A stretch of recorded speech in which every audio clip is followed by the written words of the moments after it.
मजाक में कन्वर्ट कर रहे हो, कॉमेडी बना रहे हो उसकी। नंबर 1। नंबर 2, कोविड पर आते हैं।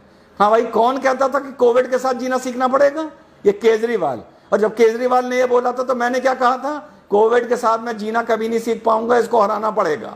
पर बहुत से लोग चुप रहे। क्यों चुप रहे? क्योंकि केजरीवाल जो भाषा बोल रहा था, माफ करिएगा, वही भाषा सेंट्रल गवर्नमेंट बोल रही थी।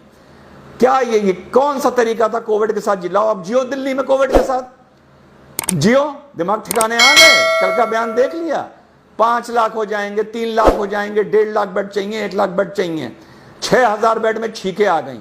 मुख्यमंत्री दिल्ली का झूठ बोल रहा है। मुकदमा होना चाहिए, सुप्रीम कोर्ट को सुमोटो कॉग्निजेंस लेना चाहिए। 20 दिन पहले बोल रहा था 50,000 पेशेंट्स को हम हैंडल करने के लिए तैयार हैं। 20 दिन बाद कह रहा है 3000 बेड है और 250 हमारे पास वेंटिलेटर हैं। बाकी लोग कहां हैं? घर पर हैं।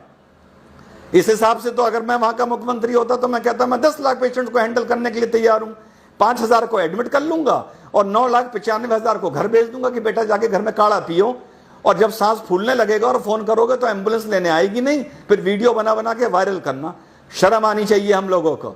जिस देश की राजधानी में हमारा प्रधानमंत्री बैठा है, हमारा केंद्र स्वास्थ्य मंत्री बैठा है, एक मुख्यमंत्री बैठा है, एक लेफ्टिनेंट गवर्नर बैठा है, वहां पे लोग वीडियो बना बना के डाल रहे हैं कि हमारा दम घुट रहा है, मर रहे हैं, हमारे घर वाले मर रहे हैं, कोई जगह नहीं है हमारे एडमिट होने के लिए।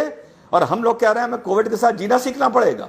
अब लोग कहेंगे फेडरल स्ट्रक्चर वो राज्य है, वो केंद्र का जिम्मा नहीं है, वो इसका जिम्मा नहीं है। अरे किसी का जिम्मा हो, जिसके घर में कोविड आया होता है ना, और उसका बाप या उसका बच्चा या उसके बीवी मर रही होती है, और वो जब अस्पताल में फोन करता है तो उसको ये नहीं पता होता ये सेंट्रल गवर्नमेंट का अस्पताल है या स्टेट गवर्नमेंट का अस्पताल है, केजरीवाल के अंडर आता है या लेफ्टिनेंट गवर्नर के अंडर आता है। हम लोगों को शर्म आनी चाहिए।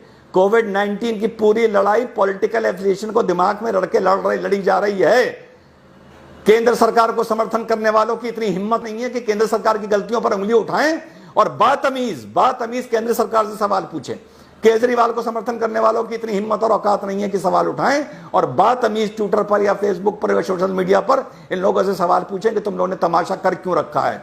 तुम लोगों ने देश को कोविड-19 की लड़ाई को लेके लावारिस बना दिया है। मानो या ना मानो, किसकी कितनी गलती है ये आपस में तय करते रहना, ठीक है? तो वो बात तो दिमाग से अब निकाल दो कि कोविड के साथ जीना सीखना पड़ेगा। जिस शहर, जिस गांव, जिस स्टेट में कोविड ने पैर पसार लिए, पैर फैला दिए, उस जगह कोविड के साथ जीना नहीं सीख पाओगे। कोविड से जब तक जीना अकड़ते रहो जब तक कोविड तुम्हारे और हमारे घर नहीं आया है। जिस दिन घर आ गया ना, दिमाग ठिकाने कर देगा।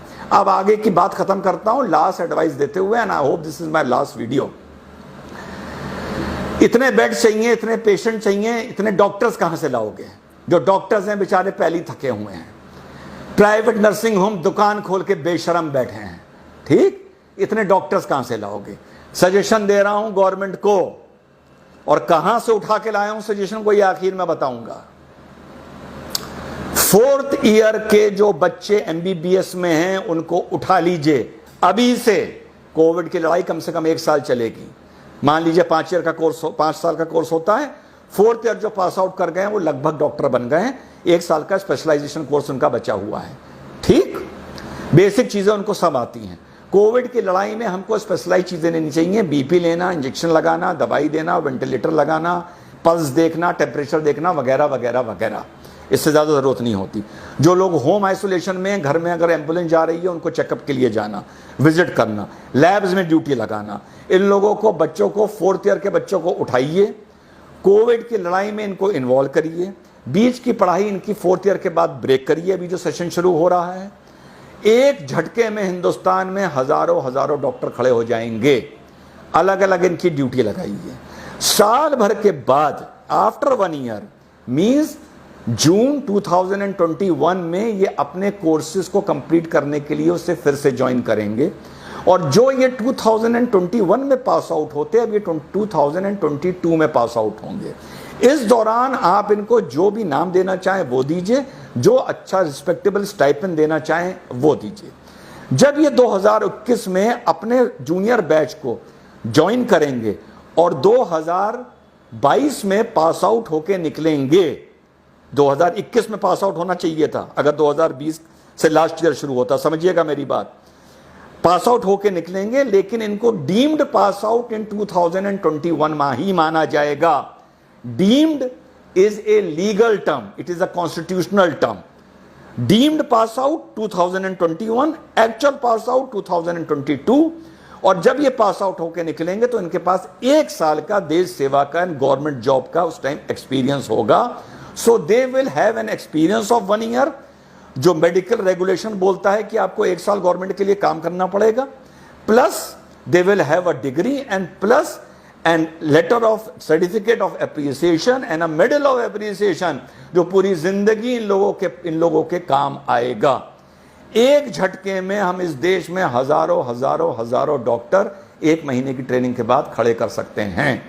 ना उनका ईयर वेस्ट होगा, उनके फेदर इन द कैप लगेगा, उन्हें देश सेवा का मौका मिलेगा। हमारे डॉक्टर्स की हेडेक खत्म हो जाएगी, नंबर ऑफ डॉक्टर्स की। वो हमारे मेन डॉक्टर्स को मौके मौके पे सब्स्टिट्यूट कर सकते हैं, ताकि हमारे जो मेन डॉक्टर्स हैं वो टायर आउट ना कर जाएं, वो फटीक आउट ना कर जाएं। ये आइडिया मेरे दिमाग में कहां से आया?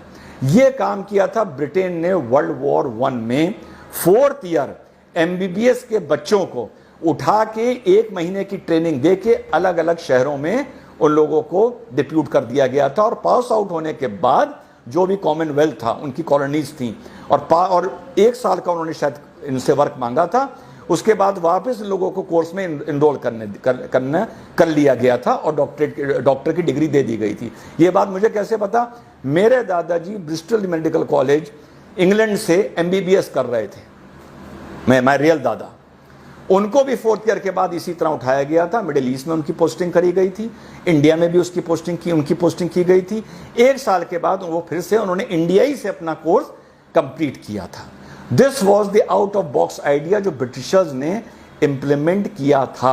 आज से गवर्नमेंट को ये सोचना चाहिए कि व्हाट केजरीवाल इज सेइंग, अगर ये ऐसी हकीकत वाकई हमारी राजधानी में हो गई या और 3-4 राजधानियों में या देश में और हो गई, जैसी इस टाइम महाराष्ट्र, दिल्ली, गुजरात, तमिलनाडु में है, तो बेड खरीद लोगे, बेड इंपोर्ट कर लोगे, दवाई इंपोर्ट कर लोगे, मास्क इंपोर्ट कर लोगे, कुछ इंपोर्ट कर लोगे, मेडिकल प्रोफेशनल्स कहां से लाओगे? आज से गवर्नमेंट को ये इंप्लीमेंट करना चाहिए, ताकि जून एंड या जुलाई आते आते हमारे पास मेडिकल ग्रेजुएट्स की एक फोर्स हो और वो इस लड़ाई में शामिल हों।